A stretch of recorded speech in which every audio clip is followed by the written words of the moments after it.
Mainpuri Lok Sabha seat Uttar Pradesh के Samajwadi party के संस्थापक मुलायम सिंह यादव की विरासत की सियासत वाली सीट मानी जाती है। यहाँ से वे 1989, 1996, 2004, 2009 और 2019 में मोदी लहर की बावजूद लोकसभा सांसद बने।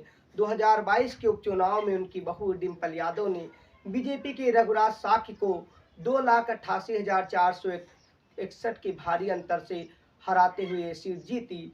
इस सीट के अंतर्गत विधानसभा की 5 सीटें आती है, जिनमें 2022 के विधानसभा चुनाव में मैनपुरी और भोगांव 2 विधानसभा सीट पर बीजेपी जीती, जबकि करहल, जसवंत नगर और किसनिया में समाजवादी पार्टी की जीत हुई। इस बार भी यहाँ कांटे का मुकाबला होता हुआ नजर आ रहा है।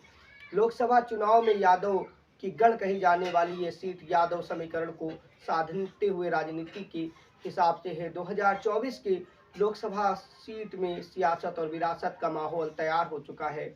बीजेपी की तरफ से सीट पर पूर्व सांसद रघुराज सिंह साक्य को फिर से उम्मीदवार बनाए जाने की संभावना है, जबकि बहुजन समाज पार्टी की तरफ से सीट पर वरिष्ठ नेता को उम्मीदवार बनाया जा सकता है। अभी कुछ फाइनल नहीं है। साक्य मुलायम सिंह यादव और शिवपाल यादव के शिष्य माने जाते हैं। लोकसभा चुनाव को लेकर प्रचार जोर शोर से जारी है। समाजवादी पार्टी ने सीट पर अखिलेश यादव की पत्नी डिम्पल यादव को फिर से उम्मीदवार बनाया है। डिम्पल यादव ने 2022 के उपचुनाव में बम्पर मतों से यानी 2,88,000 मतों से जीत दर्ज की थी। मैनपुरी सीट पर यादव बिरादरी का प्रभाव भी बड़ा अहम है। यहाँ की कुल 16,50,000 मतदाताओं में 3,50,000 यादव मतदाता, इसके अलावा ब्राह्मण, ठाकुर, साक्य, जाटव, मुस्लिम, निषाद और अन्य जातियां निर्णायक भूमिका निभाने में महत्वपूर्ण है। मुस्लिम मतदाताओं का रुझान सपा की तरफ रहा है। मैनपुरी सीट पर चुनावी रणनीति बनाने के लिए सभी पार्टियां अपने अपने समर्थकों को संबोधित कर रही हैं। समाजवादी पार्टी को यादव और मुस्लिम मतों का समर्थन मिलने की पूरी संभावना है। बीजेपी को ब्राह्मण, ठाकुर, साक्य और अन्य ओबीसी मतों का सहारा मिल सकता है। बसपा को यहां पर जाटों और निषाद मतों पर भरोसा नजर आता है। लोकसभा चुनाव 2024 की 80 लोकसभाओं में से सबसे महत्वपूर्ण है मैनपुरी, जिसके चुनावी नतीजे से उत्तर प्रदेश की राजनीति में बदलाव की भी संभावना है।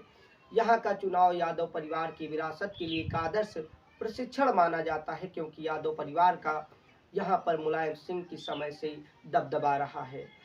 समाजवादी पार्टी के संस्थापक मुलायम सिंह यादव की विरासत की सियासत मानी जाने वाली ये सीट इस बार चुनाव में मुलायम सिंह यादव जब नहीं रहेंगे, पूर्ण विधानसभा चुनाव में यहाँ का माहौल देखने वाला है। देश के राजनीतिक पंडित भी इस पर नजर बनाए हुए हैं।